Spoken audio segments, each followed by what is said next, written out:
नमस्कार। सनातन काल से ही भारत की पुण्य धरा पर त्योहार केवल तिथि मात्र नहीं, बल्कि मानवीय संवेदनाओं और दैवीय न्याय के जीवंत प्रमाण रहे हैं। जब फाल्गुन की मदमस्त बयार प्रकृति के आंचल में वसंत के आगमन की सूचना देती है, तब संपूर्ण आर्यवर्त होली के उस पावन उत्सव के लिए सजने लगता है, जिसका मूल किसी एक घटना में नहीं, अपितु 5 महान पौराणिक गाथाओं के संगम में निहित है। यह उस अग्नि की कथा है, जिसने भक्त प्रहलाद को तो नहीं जलाया, किंतु अहंकार को भस्म कर दिया। यह उस प्रेम का रंग है, जिसे राधा कृष्ण ने लोक हृदय में घोला, और यह उस सामूहिक हुंकार का प्रतीक है, जिसने ढूंढी जैसी आसुरी शक्तियों का समूल नाश कर दिया। आइए भक्ति, त्याग, न्याय और आनंद के उन 5 अध्यायों में उतरते हैं, जिन्होंने मिलकर होली को महापर्व का स्वरूप प्रदान किया। पहली कहानी है भक्त प्रहलाद और होलिका की। सतयुग में असुरों का राजा हिरण्यकश्यप बहुत शक्तिशाली था। उसने भगवान ब्रह्मा की कठोर तपस्या करके एक विशेष वरदान प्राप्त कर लिया था। उस वरदान के अनुसार वह ना दिन में मर सकता था और ना रात में, ना मनुष्य के द्वारा, ना पशु के द्वारा, ना घर के भीतर, ना घर के बाहर, ना अस्त्र से और ना ही किसी शस्त्र से। इस वरदान ने उसे लगभग अमर होने का भ्रम दे दिया, जिससे वह अत्यंत अहंकारी हो गया और उसने घोषणा कर दी कि उसके राज्य में केवल उसी की पूजा होगी, भगवान विष्णु की नहीं। हैरानी की बात यह थी कि हिरण्यकश्यप का अपना खुद का पुत्र प्रहलाद भगवान विष्णु का परम भक्त निकला। जब वह अपनी माता के गर्भ में था, तब उसे देवर्षि नारद से भगवान की भक्ति का ज्ञान प्राप्त हुआ था। हिरण्यकश्यप ने प्रहलाद को बहुत समझाया, डराया, दंड दिया, लेकिन प्रहलाद के मुख से केवल नारायण नारायण ही निकलता रहा। अंत में क्रोधित होकर हिरण्यकश्यप ने अपने ही पुत्र को मारने का आदेश दे दिया। उसे ऊंचे पहाड़ों से नीचे फेंक दिया गया, हाथियों के पैरों के तले कुचलने की कोशिश की गई और विषैले सांपों के बीच छोड़ दिया गया। लेकिन भगवान की कृपा से प्रहलाद हर बार सुरक्षित बच गया। जब कोई भी तरीका काम नहीं आया, तब हिरण्यकश्यप ने अपनी बहन होलिका को बुलाया। होलिका को यह वरदान प्राप्त था कि वह अग्नि में नहीं जलेगी। एक मान्यता के अनुसार उसके पास एक विशेष ओढ़नी या चादर थी, जिसे ओढ़कर वह आग से बच सकती थी। योजना यह बनी कि होलिका प्रहलाद को अपनी गोद में लेकर जलती हुई चिता पर बैठेगी। फाल्गुन पूर्णिमा के दिन एक विशाल चिता सजाई गई। होलिका प्रहलाद को लेकर आग के बीच बैठ गई। प्रहलाद भयभीत नहीं थे। वह अपनी आंखें बंद करके नारायण का जाप करने लगे। जैसे ही अग्नि प्रज्वलित हुई, एक चमत्कार घटित हुआ।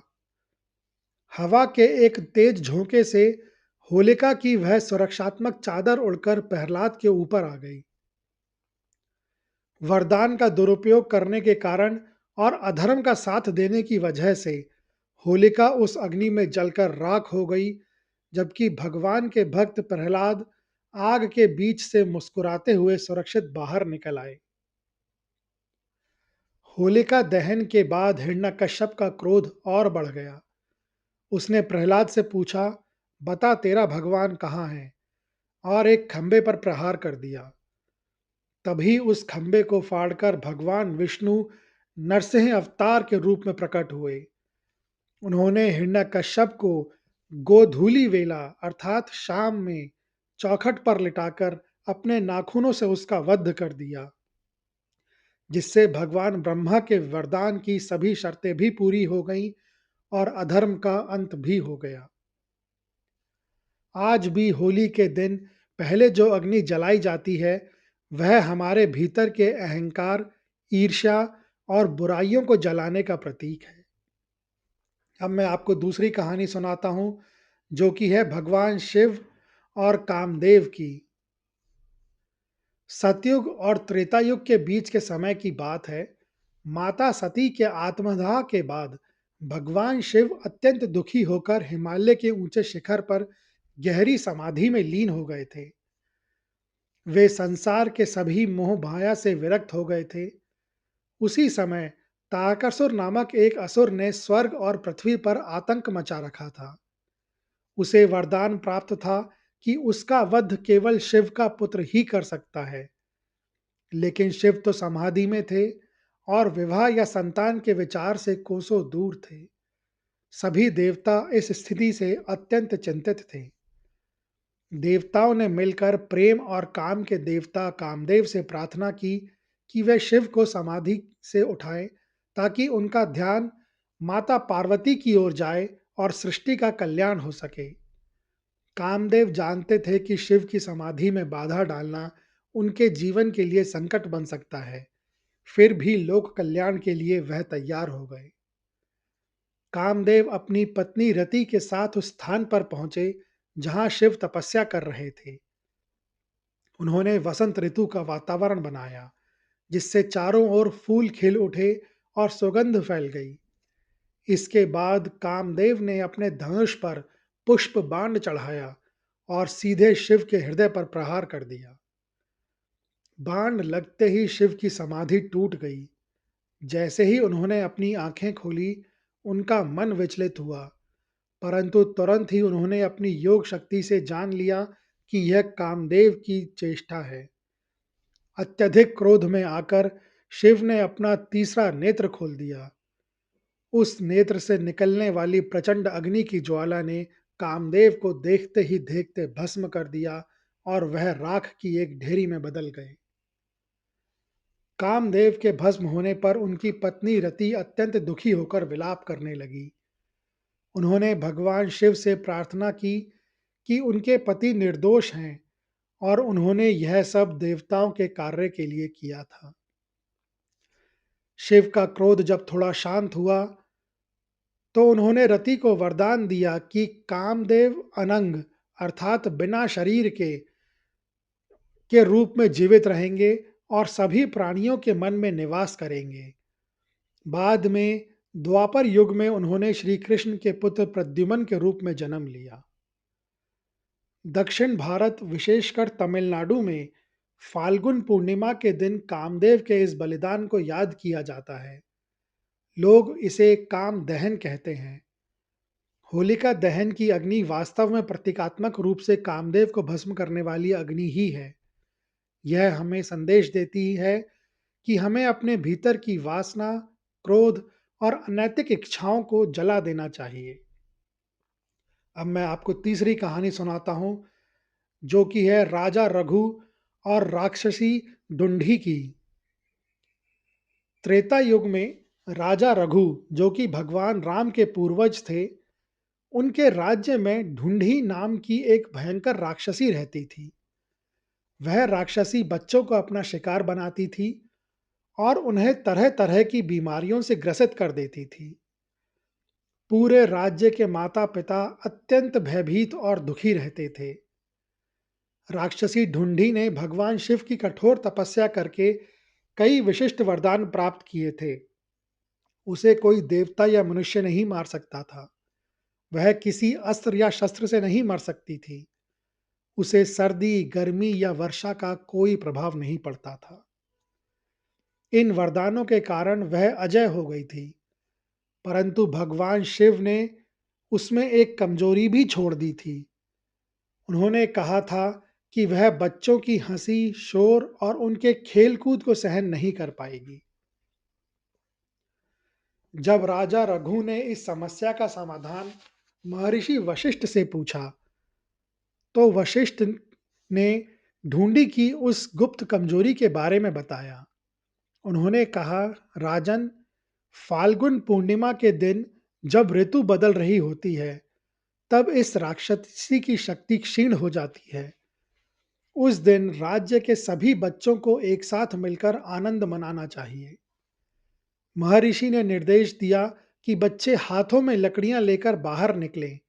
वह ढोल बजाएं, खूब शोर मचाएं और जोर जोर से हंसे कूदें। वह जगह जगह लकड़ियां जलाएं और अग्नि के चारों ओर नाचें। फाल्गुन पूर्णिमा के दिन ठीक ऐसा ही किया गया। पूरे राज्य के बच्चे सड़कों पर निकल आए। उन्होंने लकड़ियां पटककर और ढोल बजाकर इतना शोर मचाया कि पूरी धरती ही मानो गूंज उठी। उन्होंने हंसी मजाक में हास परिहास किया और ऊंचे स्वर में चिल्लाने लगे। इतना शोर और बच्चों का निडर व्यवहार देखकर राक्षसी ढूंढी घबरा गई। बच्चों के उस प्रचंड उत्साह और अग्नि के तेज को वह सहन नहीं कर सकी और हमेशा हमेशा के लिए वह राज्य छोड़कर भाग गई। कुछ कथाओं का तो यह भी मानना है कि वह उसी शोर और अग्नि के प्रभाव में भस्म हो गई थी। आज भी होली पर जो हम नगाड़े बजाते हैं और शोर मचाते हैं, वह ढूंढी जैसी नकारात्मक शक्तियों को दूर भगाने का प्रतीक है। होली से कई दिन पहले बच्चे जो लकड़ियां इकट्ठी करते हैं, वह इसी प्राचीन परंपरा का हिस्सा है। होली का हुड़दंग वास्तव में जीवन की जीवंतता और निडरता का उत्सव है, जो यह सिखाता है कि मानसिक साहस से बड़ी बाधा को दूर किया जा सकता है। राजा रघु और राक्षसी ढुंडी की यह कथा हमें सिखाती है कि एकता में अटूट शक्ति होती है। जब समाज, विशेषकर युवा और बच्चे, एक साथ मिलकर किसी बुराई के विरुद्ध आनंद और निडरता के साथ खड़ा होता है, तो बुराई को हारना ही पड़ता है। अब मैं आपको अगली कहानी सुनाता हूँ, जो कि है कृष्ण और पूतना वध की। द्वापर युग में जब मथुरा के राजा कंस को पता चला कि उसे मारने वाला गोकुल में जन्म ले चुका है, तो उसने सभी नवजात शिशुओं की हत्या करने के लिए पूतना नाम की राक्षसी को भेजा। पूतना रूप बदलने में माहिर थी। वह एक अत्यंत सुंदर और ममतामयी स्त्री का रूप धारण कर एक दिन गोकुल पहुंची। उसने स्वयं को इतना मनमोहक बना लिया था कि गोकुल के लोग उसे कोई देवी या शुभचिंतक समझ बैठे। उसके दूध में भयानक हलाहल विष था, जिसका उद्देश्य बालक कृष्ण को दूध पिलाने के बहाने मारना था। पूतना छल से नंद बाबा के घर में प्रवेश कर गई। जब उसने सुंदर बालक कृष्ण को अपनी गोद में उठाया, तो अंतर्यामी कृष्ण उसकी वास्तविकता जान गए। उन्होंने अपनी आंखें बंद करी। पूतना ने जैसे ही कृष्ण को स्तनपान कराना शुरू किया, कृष्ण ने उसके प्राणों को ही खींचना शुरू कर दिया। पूतना का कृत्रिम सुंदर रूप नष्ट होने लगा और वह अपने असली विशाल और भयानक राक्षसी रूप में आ गई। उसके प्राण निकलने लगे और वह दर्द से चिल्लाती हुई गोकुल से बाहर जाकर गिर पड़ी। भले ही पूतना मारने के उद्देश्य से आई थी, लेकिन उसने भगवान को माता के रूप में दूध पिलाया था। भगवान कृष्ण ने उसकी इस क्रिया को स्वीकार किया और उसे वही मोक्ष प्रदान किया जो एक माता को मिलता है। राक्षसी होने के बावजूद भगवान के स्पर्श से उसका शरीर पवित्र हो गया था। जब गोकुल वासियों ने देखा कि नन्हा कृष्ण सुरक्षित है और इतनी विशाल राक्षसी का अंत हो गया है, तो उनकी खुशी का ठिकाना ना रहा।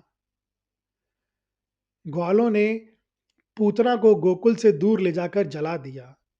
कहते हैं कि भगवान के स्पर्श के कारण उसके जलते हुए शरीर से चंदन जैसी सुगंध आ रही थी।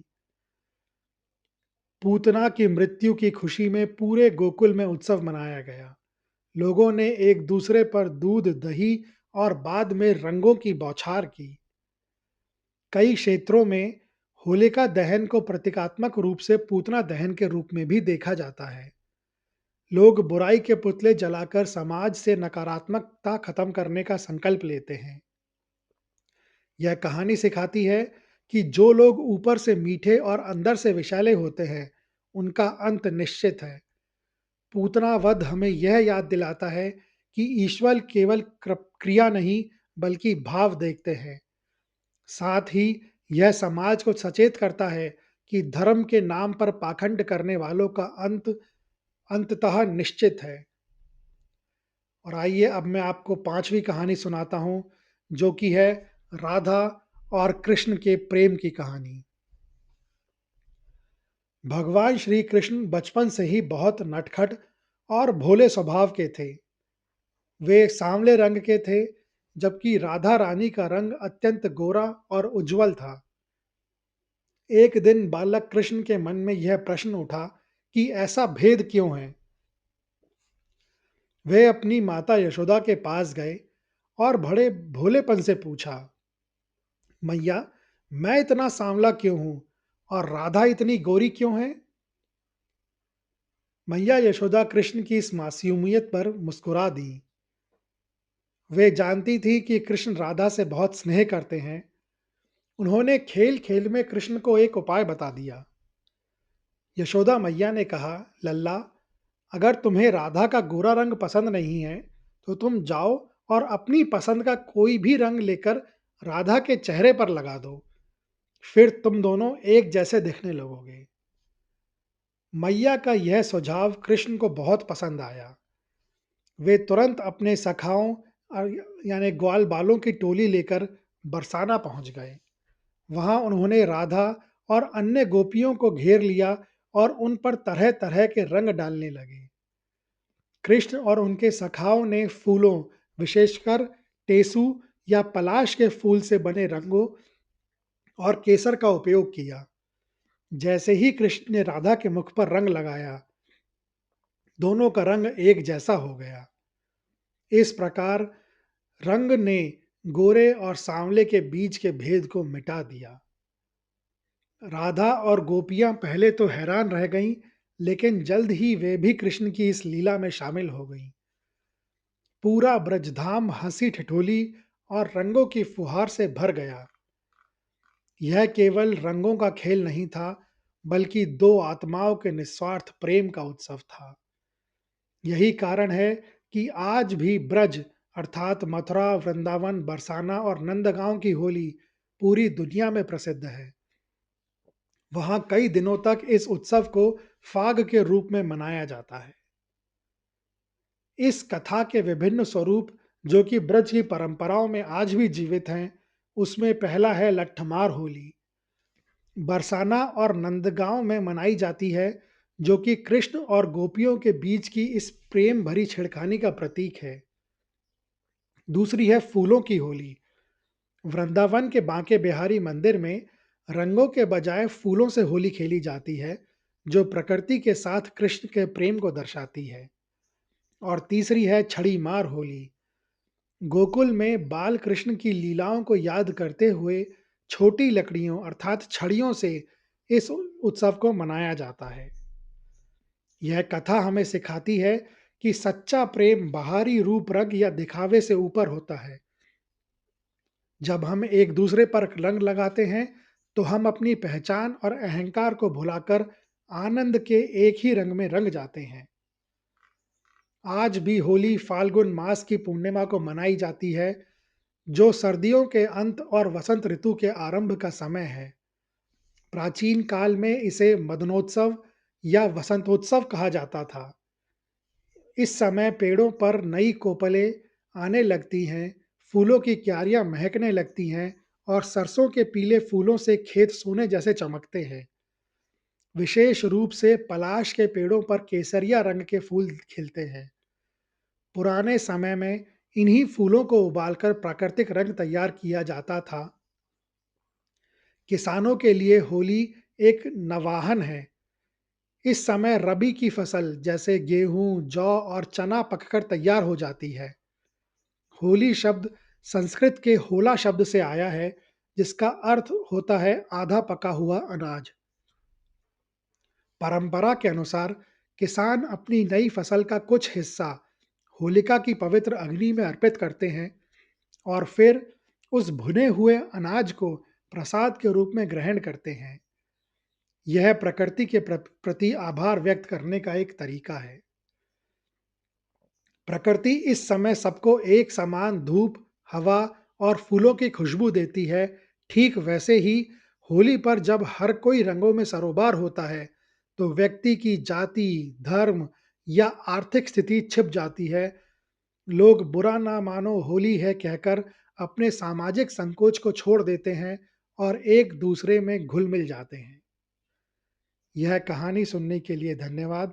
अगर आपको यह कहानियाँ अच्छी लगी हों, तो कृपया इस वीडियो को ज़्यादा से ज़्यादा लोगों के साथ शेयर करें, लाइक करें व चैनल को सब्सक्राइब करें।